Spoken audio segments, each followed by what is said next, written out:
Hey everybody, welcome back to the studio. Today we're going to be attempting to make an extra large platter for you guys. I haven't tried to make one this big before, and I think you'll be really interested in the final results. But let's go ahead and get into the shop, and we can go ahead and get started. So my brother Luke is going to pick up one of these colors out of the box right here. We've preheated this big chunk of glass color to about 1,000 degrees, and now we can move it over to the glory hole so it can start to become molten, and we don't have to worry about cracking. Meanwhile, I'm going to take my blowpipe and get a little bit of glass out of the furnace. This glass furnace right here holds all of our clear glass. It stays on 24/7, it runs off of natural gas and air, and it holds up to 700 pounds of clear glass. So I have a small bit of glass here, and while it's nice and hot, I'm going to use my wooden tool, this block tool right here, to shape it into a nice kind of Q-tip looking shape. This is a perfect shape to blow a bubble into. So now I'm going to do what we call putting in the starter bubble. I blow into the pipe and cap it with my thumb. The air pressurizes from the heat and shoots out of the tip. And meanwhile, Luke's been heating up that chunk of glass that we got out of the color oven. This is a color called Lagoon. It's like a dark green, kind of blue, transparent color. So we're setting up for what's called a color overlay. I let my bubble cool down, my brother increases the temperature of his glass, and then we can attach it onto the tip right here, and I'll be able to spread it across my bubble, creating a layer of like really nice colored thick glass. So while that glass is nice and hot, I need to move very efficiently to spread all of that glass across my bubble before the bubble starts to heat up. Remember, I said that I need to cool down the bubble so it's nice and solid and I have something to push up against. If it was too hot, then whenever I press in right here, it would just collapse. So I go to my marvering table, and while I have a moment before everything gets too hot, I try to push all of that glass over to where it completely covers the bubble. That sucks. Yeah. I heard there's a Wednesday market. There is, but it's like $250. And now that we have it completely covered, we'll add a new layer of glass and we'll start to inflate it a little bit. Yeah. Daddy doo doo.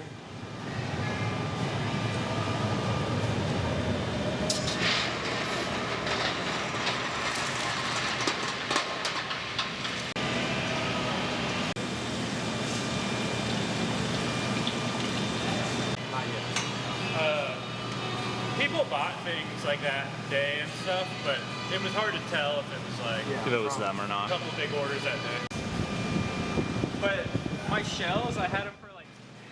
This tool that I'm squirting with water is our newspaper tool. It's about 10 sheets of newspaper that are wrapped up and soaked in water, and I can use it to kind of manipulate the flow of the bubble. So I'll tell Luke to blow, and then as he blows, I can move the newspaper around and change the direction the bubble inflates in.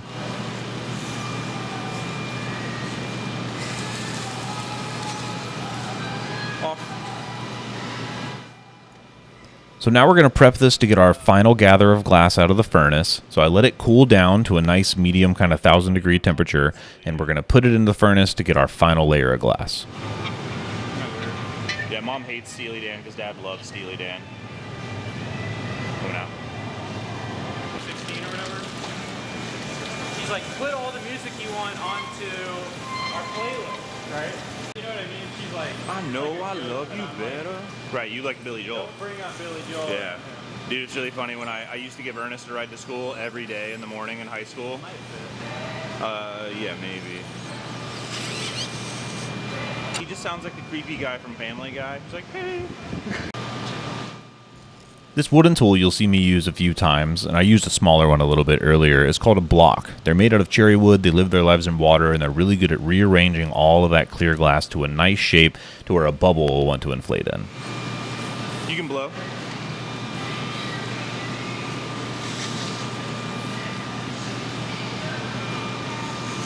Off. We'll do that again. So in a moment, you're going to see me use the marvering table again. That's this big metal table. It's a nice thick piece of metal that really cools the glass down and shapes it at the same time. It's one of my favorite tools to sculpt glass.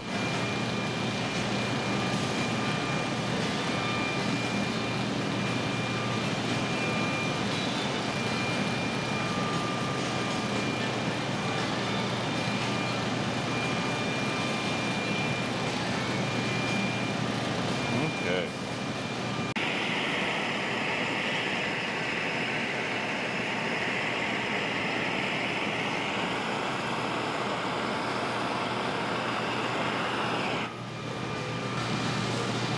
You can blow.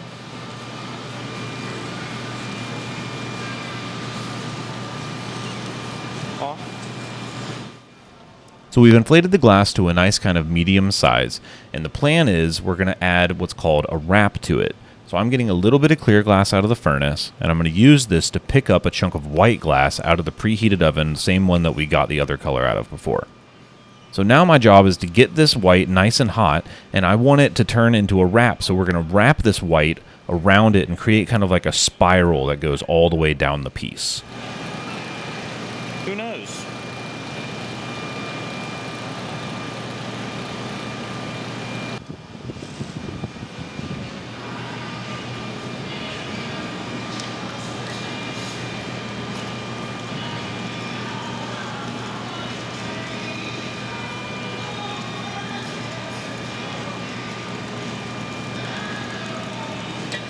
My living room, probably.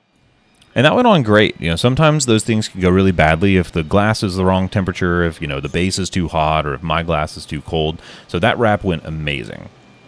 And now I'm going to go back to the marvering table because we're actually going to set this up to go into an optic mold, which is kind of like the pumpkin mold. If you've seen one of the pumpkin videos we did before, it's basically like a cylindrical kind of aluminum mold that has ridges on it. It's kind of in the shape of a star. You can see the top of it right there. So I'm going to lower my glass in after I got it nice and hot, and I'm going to blow almost basically as hard as I can.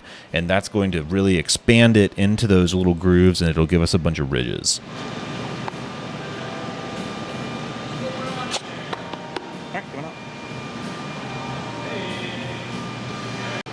Four Seasons is like a hotel. So the mold went great. That was awesome. So we're looking pretty good so far. And now we're going to have to worry about kind of inflating it a little bit, and we want to squat it up. I want it to be kind of nice and round, and right now it's really long. Off.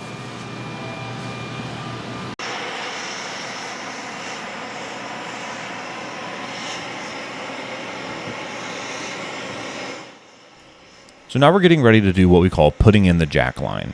In just a moment, you're going to see me take a tool called the jack, so like a pair of big tweezers. And basically what we're going to do is we're putting a small incision right off at the tip of the pipe, and this is the area that I want the glass to break on whenever we transfer it to a different pipe a little bit later in the process. Yeah, blow.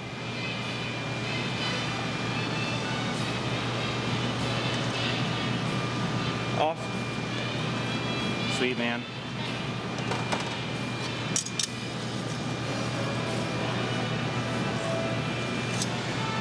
Okay.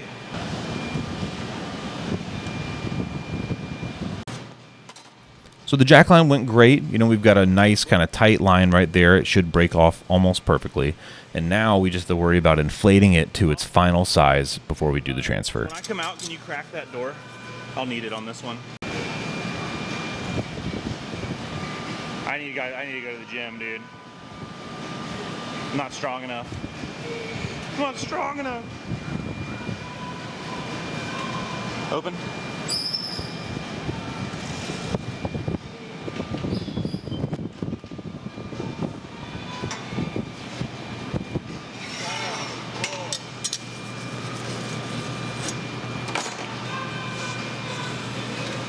Blow.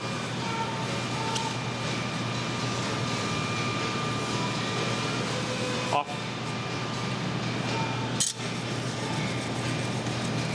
Back. Okay. Starting to get there. Oh. You want the other one? No, it's okay. All right, blow hard.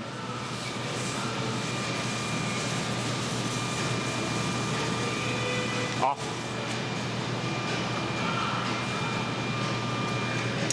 Okay.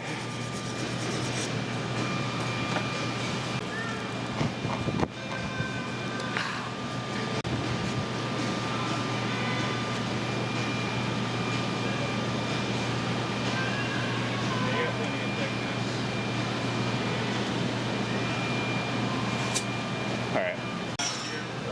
Andrew has one, and You can paddle. it was so valuable. Great pumpkin mold. I had to get one. Yeah, just 5 pumpkins pays the mold back. Because it was like $500. Oh, really? I thought it would be more. It was like $550 and $60 to ship it. Off.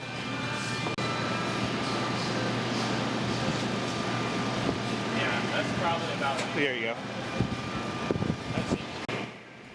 So now we've got some pretty good volume, and we flattened the bottom of it too.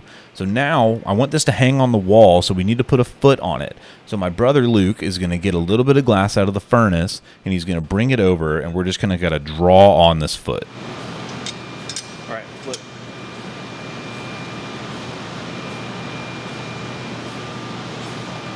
Yep. So now,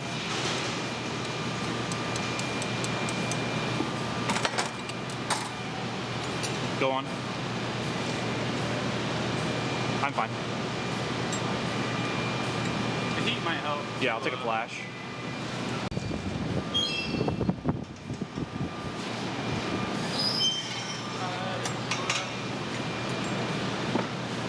Yep, and push.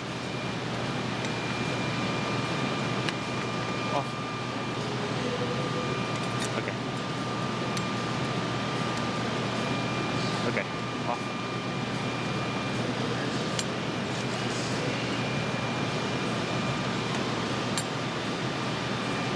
And go again. Okay. That looks great. We're gonna roll with that. And a punty, please. Big punty. All right, so adding that foot went really well. We've shaped it into just the right shape I want it to be in. And now we're going to prep for that transfer I was talking about before. So my brother has a pipe in his hand with a small bit of glass on the tip. It's going to work kind of like glue. It's called the punty rod. And we've attached it to the bottom of the piece. And we're going to try to put it right in the middle, as almost bullseye in the middle as I can. And now all we have to do is add a few drops of water onto that line we want it to break off on. And then we'll give the pipe a tap, and we should be good to go. Or if you want to run like the thing on it for just a half second. But I'm happy. Whatever you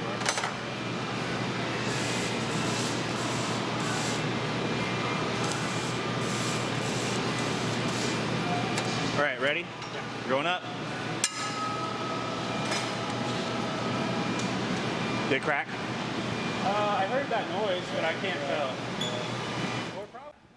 So unfortunately, this one actually broke on us. I took a really long time to get it off of the pipe and onto the punty. We kind of sat there for way too long. I think my jack line could have been tighter. There are a lot of things I probably could have improved on, but when we put it back into the heat, it just split. It's like reminding me of something. It's reminding you of a broken platter. It's reminding you of. All right, we're just gonna get rid of it. Bummer. Do you mean a dealer or do you mean No, well, we'll just kill it. the big explosion? Nah, I'm not trying to do a big explosion in here.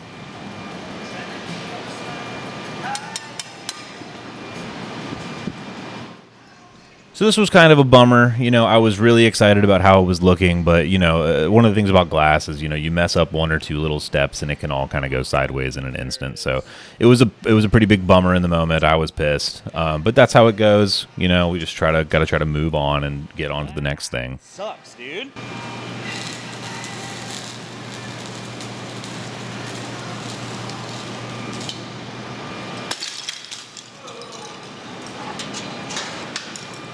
Good for nothing.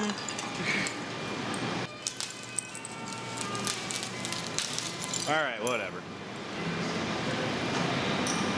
That's how it goes. That's okay. We'll try again soon. Hey guys, so I just kind of wanted to come here and talk to you guys a little bit about what happened in the video. Obviously the piece kind of went south, everything broke. And that happens in glass, it happens a lot. It's a really, not like a lot, I guess, but it's a very kind of high failure kind of art form. And things are just over in like a second, and it can be super frustrating. I get really, really frustrated when I'm in the studio sometimes. Sometimes more than frustrated, and I just wanted to come on here and say, for any glass people out there or people who are trying something new and they're not exactly flowing with it and things are kind of fighting them, things like this, especially new environments and new kind of things that we try in life, can be really abrasive sometimes. And I just kind of wanted to come on here and talk about some of the things that I've learned from my failure in glass blowing and my failure in a lot of the other things that happen. We all fail, right? But glass has taught me a lot about being resilient and resilience and getting back up. and dusting yourself off and trying again. You know, especially when I was younger, I used to really let this stuff affect me. Like, it really, really affected me. I would be, you know, I've had a lot of times in my life where I've had to completely just start over. Like, what career am I going to like end up with? Hey, Curtis, stop! The cat's bumping up. You got to get out of here, bud. You know, we've all probably gone through that sort of same stuff, right? Like, I got to start over. What am I going to do for a job? What am I going to pursue in life? Like, you know, a lot of things like that. And there were a lot of moments where I was learning to be a better glassblower, and things just weren't going my way, and I felt like I needed to start over. And, you know, starting over is difficult, especially when you get to the point where you've done it like so many times, right? And I think especially in my life, I hit a point where I was just tired of starting over, and I really had to push and really try hard, and glass is where I landed when that was going on. And, you know, the glass, and I mean a lot of things in life, right? But the glass especially, I've found for me, it really humbles me, right? Like, some days I come in and everything's great, and I make everything. It's been like that lately. I've made everything without breaking anything for like the last couple of weeks. And then I had a day, like the day we recorded, right? The platter broke. We did a second piece afterwards. That thing broke, and you're not going to see that one because that one like horribly failed, and I'm not willing to post it on the internet. But, you know, it's really difficult, especially in the moment when you're so fired up and things just kind of like fall flat on their face. It's really hard to pivot, right? And just be able to like say, nope, I'm not going to let it affect me. I'm going to kind of just push forward, right? I always struggle between like, do I kind of like sit on this for a little while and really think about the mistakes I've made and let it kind of sink in and then kind of retry later? Or do I get back up and just kind of like go at it almost like nothing happened, right? That's something I get stuck in still kind of often. You know, it's difficult to really like be able to turn 180 in the moment and go. But I know that that's the best thing to do, right? Especially when, you know, it's just broken glass. Like, all glass breaks, right? That's just how, that's life, right? Things are gone in a minute. And I think that's one of the tough parts, especially about being human. So, you know, I just think that the glass, you know, glass blowing and really learning through failure, which is what I've done in my entire life, but really in my glass journey, has just been, you know, trial and error more than anything. It's really taught me to be resilient, and it's something that I carry with me, you know, when I'm not in the glass studio, or at least I try to, right? None of us are perfect, but yeah, you know, there's, like I said before, there's a lot of things that I've learned about my life, and who I am, through making art and through glass blowing just as like a form, and learning how to become a better artist and glass blower. So, you know, some of those things I think translate into life, the lessons that I learned in the studio. And I think, you know, hopefully somebody out there, especially new glass blowers, we've been getting lots of messages about like new people learning from the channel and stuff, which really just warms my heart. It's crazy. Like, I'm just a guy, I'm just having fun, man. I'm just blowing glass and having fun and trying to sell some art, you know? And it really makes me feel happy that like people can come and find my videos and learn something, even if it's not related to glass blowing and it's about life and things like that. Even if, you know, even if you're just watching to relax and kind of hang out, I appreciate all of you guys, and the channel's done a lot for me, and it's really surreal. So I want to do more of these talking videos and stuff, but I want to come on here and talk to you guys a little bit more about life and art and things like that. So, you know, so stay strong. If you're trying something new, keep trying. Don't let it knock you down. And even if it knocks you down, just get back up. You know, you can do it. Just get back up. So keep chin up. Do your things. Holidays are tough. You know, so let's try to get through the holidays together. Hope you guys have a good time with your family and everything. Thanksgiving's next week, so I hope everybody has a good Thanksgiving if you're stateside. But yeah, thanks for everything, you guys, and I'll see you in the next video. Be safe out there.